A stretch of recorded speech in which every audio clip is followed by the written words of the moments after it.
My love for the arts and art history goes back to the time when I was in college, back in the early 60s. Uh, we had a required class. Everybody at Muscatine College at that time had to take a 10-hour class either in your junior or your senior year. 5 hours first semester and 5 hours second semester, uh, which is a survey course on the history of art. Um, After my junior year, I got a B in the class. I didn't even ace the class.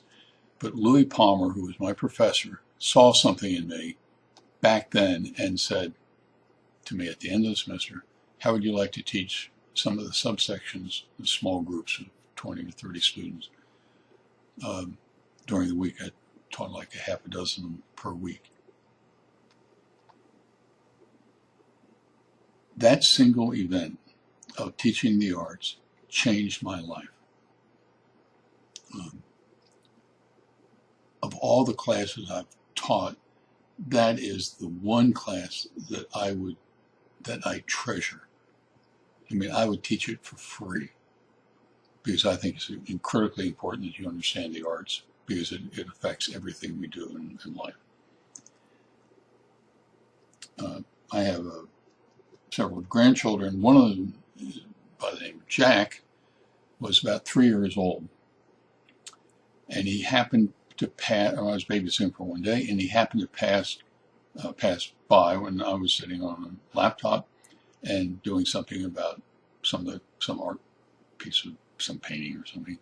And I was doing a dialogue with my students and typing about it, and he saw the painting and he said, "What's that, Papa?" And I told him, I said, whatever it was, I don't even remember what it was, which painting it was. And he wanted to know what it was. Once I satisfied him, he toddled off, only to return 10 or 15 minutes later, and there was another painting up. And he said, "What's that?" And interestingly, Jack was interested about the arts at 3. Pablo Picasso said, "Every child is an artist. The problem is how to remain an artist when he grows up." Meaning that the world has a way to stunt and to crush artistic creativity.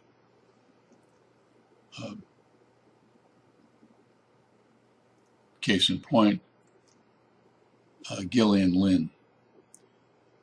Gillian Lynn was, according to the elementary school in England, where she grew up in the early 30s, a problem child. She couldn't sit still. And finally, the school called the mother in and wanted the mother to take Gillian Lynn to a specialist who would treat her learning disability.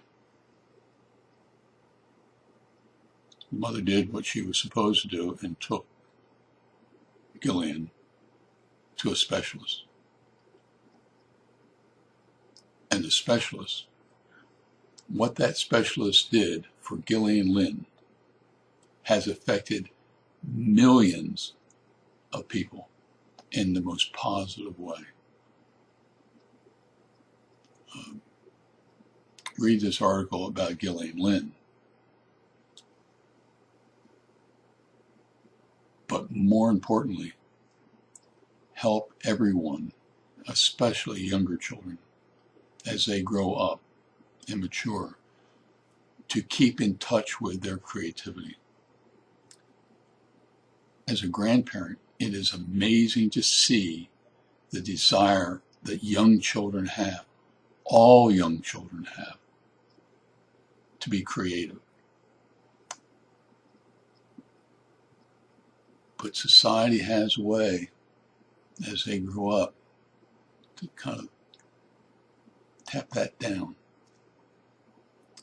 And society loses, thanks to the specialism, people who have learning disabilities. Gillian Lynn blossomed. You'll enjoy this article, but so will the world if you help, especially younger children, to work on their creativity. In the meantime, you take care, and thanks for reading this article.